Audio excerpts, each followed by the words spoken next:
If you consider the New Testament pastorals and what we know of Pauline theology in the church, it would be dereliction. Yeah. If this is such an important issue that it wasn't specified in the New Testament, you may not have. I mean, you can't have fornication. Right. You can't sleep with your father-in-law. Right. I mean, all these things were very clear. Corinthians is a whole book of correction. Would it not have said that you Corinthians, you can't use those instruments?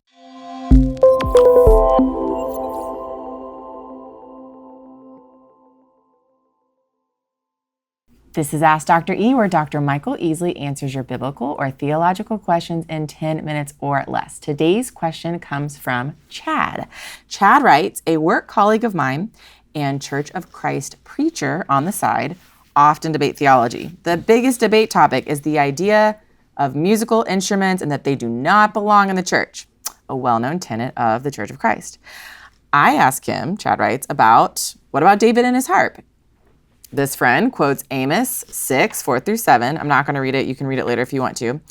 And he says there's no mention of instruments after Amos, so they shouldn't be used in worship. And he has alluded to me that I may not be saved if I do go to a church that has instruments. We are screwed, Dad. Other members of the Church of Christ have essentially told me the same thing, or at least try to cast doubt on my salvation because of the instruments. What are we doing? Okay. Go, Dr. E.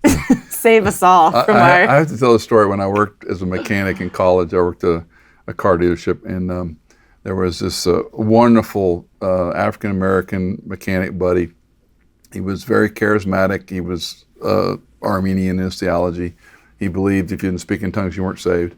And every day he'd come up to me and goes, Michael, are you saved? And I go, yeah, Ken, I'm saved. You spoke in tongues? And no, he goes, you're not saved, and walk away. Every day. Golly, that's a lot. Sweetest guy in the world. I do want to read the passage because I've never heard a COC guy defend instruments with this passage. Now, maybe they do, but it's Amos 6, verses 4 to 7. Those who lie on beds of ivory and lounge around on their couches and eat lambs from the flock and calves from the midst of the fattened cattle, who improvise to the sound of the harp, and like David have composed songs for themselves, who drink wine from sacred bowls, while they anoint themselves with the finest of oils. Yet they have not grieved over the claps of Joseph. Therefore, they will now go into exile at the head of all the exiles, and the reverie of those who lounge around will come to an end. So it's important to understand this passage. This passage is specifically a condemnation, and we'll get to that in a minute. But let's come back to the COC, and then we'll circle back to the passage. This is an ongoing argument. They believe instruments are of the world. You're not supposed to use them. However, I don't know Chad's pastor friend, but a lot of Church of Christ churches now have a instrument service. Yes. And I have a good friend in the Nashville area, and they on their sign have one service with instruments and one traditional COC church. So I guess those in that church may not be saved either, based on this. Okay. I mean, you go to that that's service, that's what he's saying. Saved. Yeah, this is the unsaved church. Yeah. Music City is a little bit hard to have no instruments. Right. Psalm 150 is very hard to get around. I went back and looked at all the Hebrew indices for the different harps and lyres and clanging. There's at least 8 instruments. Yeah. 2 are stringed.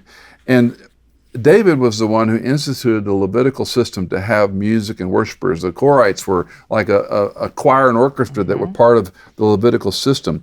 In chapter 5 of chapter 23 of 1 Chronicles, there are 4,000 musicians. Amazing. So, the argument of Amos, number one, it's non sequitur. This passage doesn't have to do with no instruments in the future. You call it an argument from silence if you want, just because it doesn't say that. I would call it a straw man argument.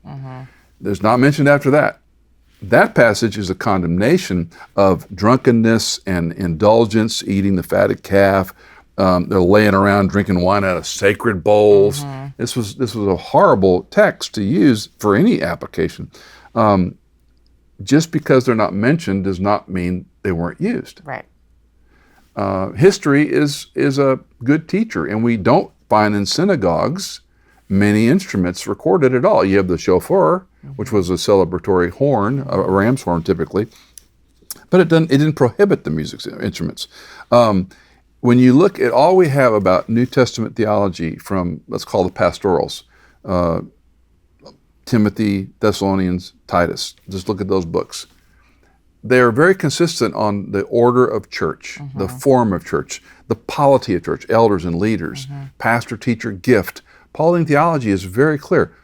Why would it be absent on such a big thing if this individual thinks you're not saved? That would be, it's one thing for a preference. Sure. We prefer a cappella. Yeah. And you and I have been, you know music a lot better than me. Church of Christ people can sing. Oh man. They got their 4-part harmony. The guy standing behind me at church yesterday, I mean, I didn't say it, but I did say, I loved hearing your tenor part when we, went around shaking hands. But I'm like, he was raised Church of Christ. Exactly. There's no way around it. And they know hymnology. Yeah. And they know their Bible. Yeah. They put most evangelical attenders to shame when it comes to the Bible. They know their Bible, except they think we're going to hell. Well, there is that. There is that. But if you consider the New Testament pastorals and what we know of Pauline theology in the church, it would be dereliction. Yeah. If this is such an important issue that it wasn't specified in the New Testament, you may not have. I mean, you can't have fornication. Right. You can't sleep with your father-in-law. Right. I mean, all these things were very clear. Corinthians is a whole book of correction. Would it not have said that you Corinthians, you can't use those instruments? Right. So that too, in full disclosure, is an argument from silence. Yes. But if this is salvific, yeah, I think the burden of proof is on him to say, well, this is where the New Testament prohibits the use, just because it isn't mentioned. Now, to the passage, Amos 6, it's the prophet's warning of judgment of drunkenness and hedonism and indulgence. That's the context there. So if I'm going to use that text, then when I go down there and say these other things are true too. Well, and you'd have to say, okay, then if we're using this text and we're saying that using the harp is bad, then also drinking wine is bad, then wealth is bad. Eating lambs, Yeah, anything of luxury. Precisely to his point, though, he's not saying that. I'm saying if he is using that passage, he needs to be consistent in the way he would apply it. Right. So if they were prohibited, I think we'd have very clear. I mean, and also think of the sacrificial system. It is clear in the New Testament. The author of Hebrews, the priest stands daily ministering day by day sacrifices which can never take away sins. Now by 70 AD, the sacrificial system is upside down because Titus destroys Jerusalem. But up until the point of Christ's coming, they were still practicing sacrifices. They were meaningless. So that's mentioned. Paul corrects the Corinthians. Don't eat meat strangled to idols. Don't sacrifice to idols. Avoid idolatry. He's specific. It seems if this is salvation-oriented or even sanctification, it'd be very clear. Ephesians 5:19, and I'll close with this. There's a phrase that says making melody. And it talks about sing psalms, spiritual hymns. Making melody is a fascinating phrase, and I'm sure the Church of Christ has done their homework on this. The lexical use of that term can mean a stringed instrument. In fact, one of the outside uses is plucking strings, making melody. Now, I wouldn't use it as a proof text, the instruments from the church, but I would say it's incumbent that because it can be used that way, why would Paul have used it? Or he should have specifically said, making melody with only your vocal cords. Exactly. Or dropped it, dropped it. Now, the word can be used for singing. Sure. But it opens it up to say the fields of meaning allow it, and it's not, there's no violation. Now, on the pastoral side, I've heard the worship war stories for 44 years. Yeah.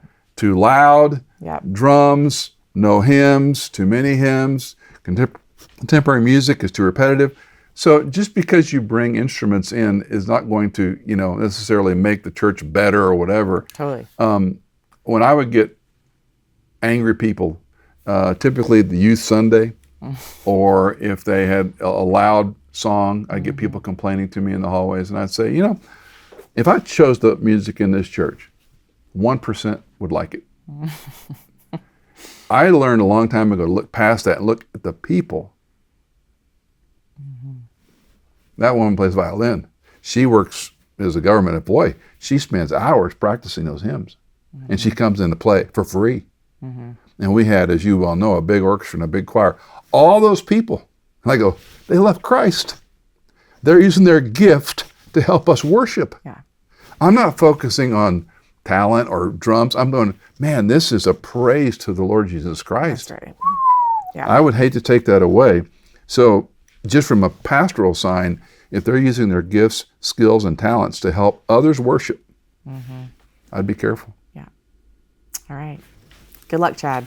I don't know if I'd send this to your friend, but Well, I should probably caveat, there's no point having this argument because you're not going to change. You're not going to win. You're not going to change. There's no winning in the... But you're not unsaved if you play the guitar at your church. I think we can stand on that, right? I would say, knowing Chad, he's fine. Yeah. All right. If you've got a question for Dr. E, call us, text us, email us. The info is in your show notes.